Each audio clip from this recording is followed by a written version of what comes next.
Sejam muito bem-vindos a mais um vídeo do Literatur. Eu sou a Carol e serei a responsável por fazer com que você embarque nesse mundo fantástico da literatura. Hoje nós iremos falar de um livro que se tornou o queridinho de muita gente, inclusive a escritora dele, sul-coreana, ganhou o Prêmio Nobel de Literatura no ano passado. Além disso, o livro também ganhou o Man Booker International Prize em 2016 e conta aqui a história da Yoon-ge. Eu não sei pronunciar exatamente, se eu estiver pronunciando errado, alguém me fala. E a Yoon-ge, de uma hora para outra, resolve ser vegetariana. Estou falando aqui, gente, de A Vegetariana, da escritora sul-coreana Han Kang. Toda vez que alguém fala que ganhou um prêmio, enfim, eu acabo achando que o livro é superestimado. Então preciso ler para tirar minhas próprias conclusões. Acredito que você também deve ser da mesma forma. Como que a gente vai falar de um livro se a gente não leu, não teve a experiência literária que ele é capaz de proporcionar? Eu li este livro recentemente e achei muito diferente, muito estranho, mas ao mesmo tempo viciante. Porque você desde o começo tenta entender por que ela se tornou vegetariana, você acaba entendendo, a gente vai falar sobre isso no vídeo. E você quer saber como que termina a história. Se a Yoon-ge vai superar o vegetarianismo, entre muitas aspas, vocês também vão entender por quê. E o que esse livro traz de mensagem? Ele traz uma mensagem muito importante, muito diferente do comum, e acredito que é justamente por isso que ele ganhou o Nobel de Literatura. Para mim foi um Nobel super merecido. Queria que um brasileiro ganhasse? Queria muito. Mas, como um brasileiro ainda não ganhou, eu só posso aqui aplaudir os livros que realmente mereceram o prêmio. Então hoje a gente vai falar de A Vegetariana. Ele é um livro que divide muitas opiniões, ele tem certas controvérsias, e eu falo que se você está com algum problema de saúde, se você está abalado mentalmente, é melhor não ler o livro, porque ele te traz muitos gatilhos. Eu não tenho nenhum problema com livros desse gênero, gosto muito de livros que trazem esses questionamentos, que trazem aqui certas polêmicas, mas se você não está bem mentalmente, eu sugiro que não leia neste momento, porque ele tem algumas passagens bem fortes. Hoje vamos falar dele e vamos começar aqui exaltando a forma de escrita da Han Kang. A literatura coreana, na verdade a literatura oriental como um todo, mas aqui a gente vai falar mais da coreana, ela tem uma característica que é de ser limpa. Ela corre. É uma escrita que você não tem grandes dúvidas do que o escritor está falando. Você consegue entender porque tem começo, meio e fim. Não é tão abstrato assim. E o livro começa com o marido dela falando o seguinte: nunca tinha me ocorrido que minha esposa era uma pessoa especial até ela adotar o estilo de vida vegetariano. Aqui a gente vai ter que dar um destaque para a palavra vegetariano e o motivo do título. A Yoon-ge, ela não, nem no momento do livro ela fala que ela é vegetariana. Ela não se considera, ela não se denomina vegetariana. O que acontece com ela é que num determinado dia ela tem um sonho e depois desse sonho ela resolve nunca mais consumir carne. Mas vai muito além disso. Por quê? A gente não pode chamar ela de vegetariana só porque ela não consome carne. A Yoon-ge, ela acaba adotando um estilo de vida como se ela realmente fosse uma planta, como se ela realmente fosse um vegetal. Tanto que no final do livro ela fica meio que vegetativa. Quem diz que a Yoon-ge é vegetariana são seus familiares, tanto os seus pais, sua irmã, seu cunhado e o seu próprio marido. É interessante também a gente observar que o livro traz a sensação de estranhamento. E aqui a gente pode destacar também o Freud. O Freud, ele falava dessa sensação de estranhamento e ele chamava isso de Unheimlich. Não sei também se eu pronunciei corretamente, tá? Não falo aí alemão, nem nada desses idiomas. Ele chamava de Unheimlich. E a Yoon-ge acaba se mostrando estranha. Ela passa a ser vista como uma mulher estranha. Ela era mediana, tanto que o marido dela se gaba disso no começo do livro, que ele escolheu uma mulher certa porque ela é mediana. Ela não tem nenhum destaque, inclusive as roupas que ela usa são neutras, e ela não é uma mulher de se impor. Ela é uma submissa, ela é quase ordinária. passa despercebida e é invisível. Então aqui a gente tem um ponto muito interessante para ser observado aqui na vida da Yonghui. E o livro traz essa sensação de estranhamento daquilo que a gente não conhece, do novo, inclusive nos sonhos da Yonghui. Ela também não está entendendo nada desses sonhos, apesar da gente não ter aqui uma narrativa dela, a gente não tem o ponto de vista da Yonghui, a gente só tem 3 pontos de vista, que é do marido, do cunhado e da irmã. Também podemos destacar aqui que tem uma narrativa quase kafkiana. Por quê? Um dos livros mais famosos do Kafka é A Metamorfose. Para quem nunca leu, A Metamorfose tem como personagem principal o Gregor Samsa. O Gregor era uma pessoa normal. E certo dia ele acorda e se transformou em um inseto gigante. Ele se metamorfoseou. No começo, a metamorfose é somente externa. Ele realmente só é um bicho, né? Não fala nem que bicho que ele é, mas eu sempre imaginei uma barata gigante. Só que com o tempo, com o passar do livro, ele gradualmente passa de ser um inseto somente no exterior e ele incorpora o inseto dentro dele mesmo. Tanto que ele não se reconhece mais como um ser humano. E aqui a Yonghui é da mesma forma. Por isso que a gente pode dizer, talvez, que seja uma narrativa voltada para uma forma kafkiana de contar as coisas, porque ela tem uma metamorfose interior. Ela tira a planta de dentro dela e ela acaba passando isso para fora. Ela não é mais somente uma planta por dentro. Ela faz com que as pessoas ao seu redor quase compreendam que ela é uma planta por fora também. Então aqui ela se metamorfoseou. O que a gente pode destacar também nesse livro aqui, que eu vou falar mais pro final, na terceira parte, isso é muito perceptível, é que ela não fala que ela é vegetariana. Em nenhum momento a Yonghui fala, eu sou vegetariana porque eu não como mais carne. As pessoas a enxergam assim porque a família dela nunca viu de verdade. Nunca enxergou Yonghui de verdade.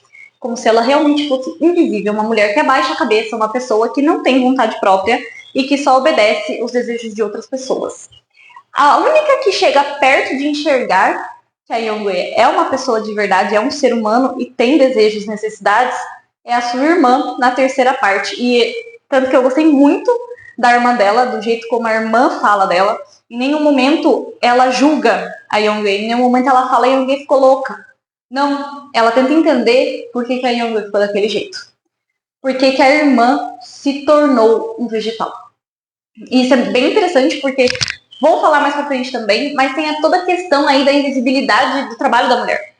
Tem invisibilidade do sexo feminino em si, da pessoa, do ser humano. Às vezes a gente passa pela vida, as pessoas passam pela nossa vida, a gente não as vê de verdade. A gente só as vê como mais alguém. Alguém ali que respira, que come, que dorme, que pensa, mas a gente não se preocupa às vezes com o que essa pessoa sente de verdade, com o que ela deseja, com o que ela quer. Em uma entrevista para o The Guardian, a própria Han Kang falou aqui que a Yonghui deixa de comer carne numa tentativa de acabar, de se libertar dessa brutalidade que é ser humano. Essa desumanidade que acomete o nosso redor, que acomete a nossa sociedade atual. Então é como se a Yonghui deixasse de comer carne numa tentativa de eu me oponho à brutalidade humana porque eu não sou mais humana. É como se ela tentasse negar que ela é humana, mas ao mesmo tempo aceitar que dentro ali daquela pessoa que aparentemente ficou louca, existe um ser humano. Deu para entender? É um livro muito abstrato, cheio de simbolismos, mas é basicamente isso. Tanto que a Yonghui deixa de usar sutiã, também isso incomoda muito o marido dela. No começo ela deixa somente de usar sutiã, depois ela para de conversar, ela para de andar, ela para de comer. E aí a gente vê a sua desumanização em uma tentativa de ser humanizada. Eu até pesquisei na internet mais sobre esse livro. Encontrei algumas pessoas ali da área de literatura que até comparam o livro com o Retrato de Dorian Gray. Para quem nunca leu o Retrato de Dorian Gray, ele conta a história do Dorian, e o Dorian não quer envelhecer. Ele quer continuar bonito e passa por conflitos internos ali com ele mesmo sobre o que a sociedade nos impõe como beleza. Aquela pressão para continuar belo, para continuar vigoroso, para continuar forte e bonito. E o Retrato de Dorian Gray também é dessa forma. A gente tem recentemente também o filme A Substância, que que é protagonizado pela Demi Moore. E ele aborda também essa questão de como a gente se sente pressionado para estar sempre bonito, para estar sempre formoso, sempre belo e sempre jovem. Sendo que o natural é a gente envelhecer e perder as características de vigor, de força e de beleza que a gente tem na juventude, certo?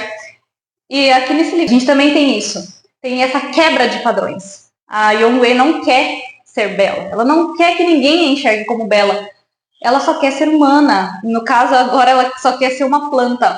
Mas ela precisava ser vista por alguém e ninguém a enxergava. Então, eu acredito que foi isso que causou a ruptura, esse conflito interno da Yong-Wei com ela mesma. Ela acabou se deixando de lado.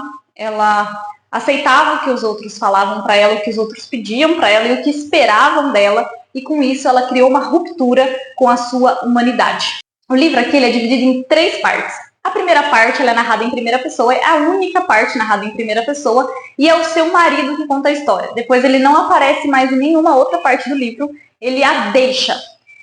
O marido dela, ele a enxerga como alguém que está ali para servir, para fazer as coisas por ele. Tanto que quando ela deixa de comer carne, a primeira preocupação dele é: mas eu também vou ter que deixar de comer carne? É um egoísmo. O marido dela escolheu justamente por ela ser uma mulher ordinária comum, que não bateria de frente com ele. Ele queria uma mulher submissa, que aceitasse as normas do marido, que aceitasse os desejos e vivesse ali por ele e para ele. Eu vou destacar aqui a cena em que ela para de comer carne. Vou até ler um pouquinho do trecho para vocês, que é muito interessante.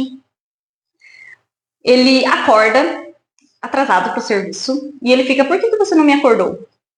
Quando ele chega na cozinha, ela está tirando toda a carne da geladeira e jogando no lixo. Ela estava colocando todas dentro de um saco de lixo, num barulho de plástico amassado infernal. O que pensa que está fazendo? Gritei, perdendo as estribeiras. Ela continuou a colocar as embalagens menores no saco de lixo e me ignorou, exatamente como havia feito na noite anterior. Na noite anterior ela acorda e fica paralisada, estática, porque ela teve um sonho e ela não consegue mais explicar para ele. E ali, a partir daquele momento, ela deixa de ser Yong-Wei. Ela já começa a se tornar uma pessoa, algo primitivo que estava ali dentro dela. Para todo lado havia carne bovina, suína, fatias de frango, até porções de enguia marinha, que valiam uma nota preta. E aí ele pergunta por que ela está jogando aquilo fora. Ela se vira para ele calmamente e responde: eu tive um sonho. Simplesmente assim. Isso deixa o marido dela louco, enfurecido. Com o tempo, ele para de reconhecer a sua mulher como aquela com a qual ele havia casado. Ele esperava que ela continuasse quieta, calada, muda e obedecendo às ordens dele. E aí ele fala para os familiares que a Yong-Wei deixou de comer carne de uma hora para outra. E toda a família dela sempre comeu carne. O pai dela é um homem autoritário, irracível, e intransigente e até violento. Tanto que ele batia nos filhos. Ele era um ex-soldado de guerra, lutou na guerra do Vietnã. E tem uma cena em que eles vão almoçar na casa da cunhada dele, né, da irmã dela, porque ela comprou um novo apartamento. E aí lá, nisso a família já sabia que ela não estava mais comendo carne. Eles tentam forçá-la a ingerir carne. O pai segura ela, o cunhado segura, e aí eles enfiam carne dentro da boca dela. E a partir do momento em que a carne entra no organismo, passa ali pela língua e desce na garganta, ela fica doida, pega uma faca, corta o pulso. E ela tem que ir pro hospital. E é nisso que a família dela percebe que Yong-Wei não está mais no seu juízo mental. Eles acreditam que ela não está mais nas suas faculdades normais e resolvem depois interná-la num hospício. A segunda parte foi a que mais me deixou incomodada. Ela é narrada aqui em terceira pessoa já, pelo cunhado da Yong-Wei. O cunhado não sentia nada por ela, nada. Normal. Cunhado, assim, desinteressante. E de repente, quando ele descobre que a Yong-Wei tem uma mancha mongólica, para quem não sabe, a mancha mongólica ela é esverdeada, fica na parte superior aqui do bumbum de uma criança, de um recém-nascido geralmente. A gente perde essa mancha conforme os anos vão passando, só que a Yong-Wei ainda tem a mancha. E ela já tem mais de 30 anos. Isso mostra, talvez, uma parte da Yong-Wei que ainda é primitiva, que ainda é da natureza, como se fosse algo pré-natal.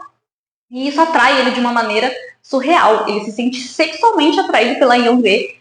E pelo fato dela estar vulnerável, dela não estar normal, ele abusa dessa nova Yongye, dessa sua vulnerabilidade, para satisfazer os seus desejos sexuais. E ele é um artista frustrado e tudo mais, ele faz uns trabalhos de vídeo que até agora eu não entendi, nem sabia que existia alguém que fazia esse tipo de trabalho. Ele basicamente pinta flor no corpo das pessoas, depois vai filmando, e com isso ele faz tipo um take. E ele encontra na Yongye uma nova inspiração. Ele vê na Yongye uma nova forma de expor a sua arte. Tanto que é um dos melhores trabalhos dele, e realmente os amigos dele concordam com isso. E ele tem uma ideia.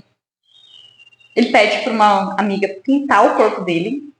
Ele pintou o corpo da Yongye, tanto que durante o tempo em que ela está com a tinta no corpo, com as pinturas no corpo, ela não tem os sonhos estranhos. E aí os dois têm relações. E é uma cena muito grotesca, nem vou ler aqui, é uma cena grotesca. Você tem que ler por si mesmo.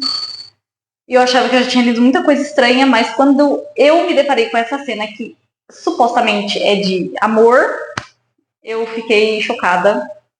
E pensei, por isso que essa mulher ganhou o Nobel de Literatura, porque é uma cena de tirar o fôlego. O que eu achei interessante também foi que algumas pessoas da área falaram que o fato dele se sentir atraído sexualmente pela mancha mongólica, característica que predominante nos recém-nascidos, denota uma tendência à pedofilia, como se ele tivesse ali uma leve inclinação à pedofilia, a gostar de crianças, de pessoas menores de idade. A mancha mongólica na Yongye, ela pode ser vista aqui como se fosse uma relação dela com suas raízes, como se ela nunca tivesse deixado de ser primitiva, deixado de ser um vegetal, deixado de ser um neném depois que ela cresceu. Como se a Yongye ainda fosse uma criança, como se ela ainda fosse algo que pertence à natureza propriamente dita, não só um ser humano natural ali que vive no ambiente natural, mas algo realmente primitivo, cru, vegetal e ancestral. A terceira parte, ela se chama Árvores em Chamas. Se você ler, você vai entender, mas é muito mais abstrato.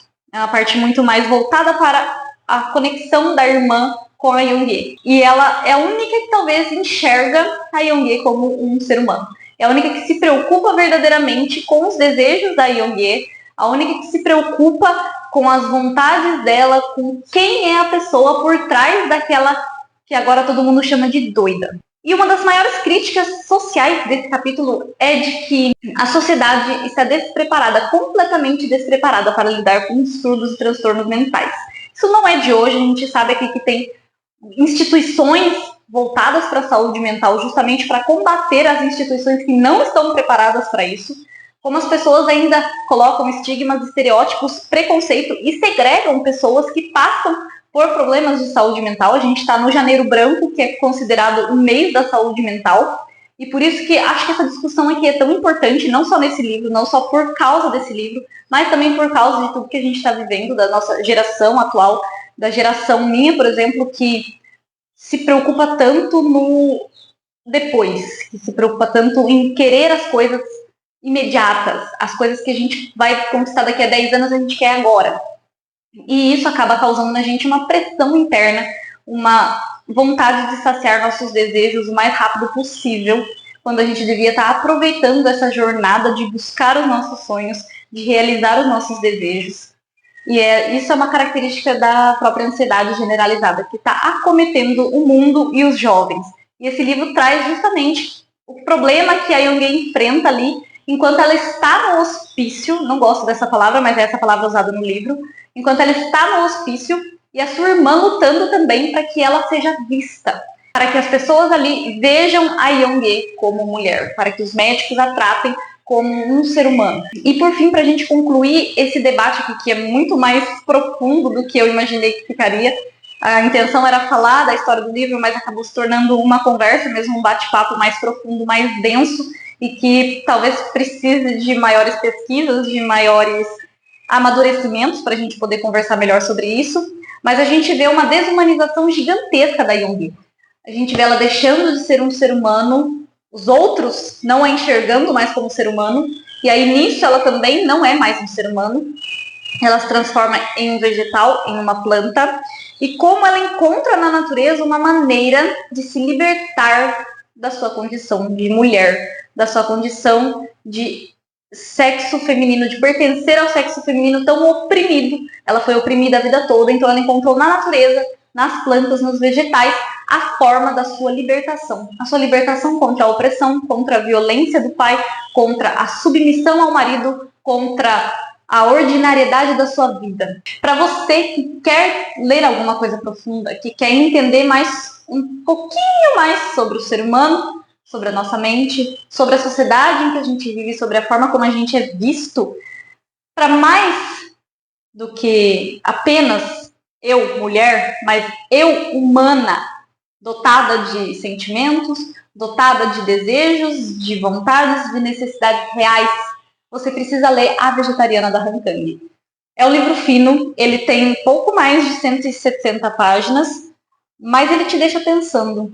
Ele te deixa realmente incomodado. E quando um livro te incomoda, é porque ele vale a pena de ser lido e ele pode te trazer aqui conhecimento para a vida. Se você já leu, se você quer ler, qual foi a sua impressão do livro? Deixa aqui nos comentários. Eu quero muito saber a sua opinião sobre essa obra-prima que com certeza mereceu muito o Nobel de Literatura.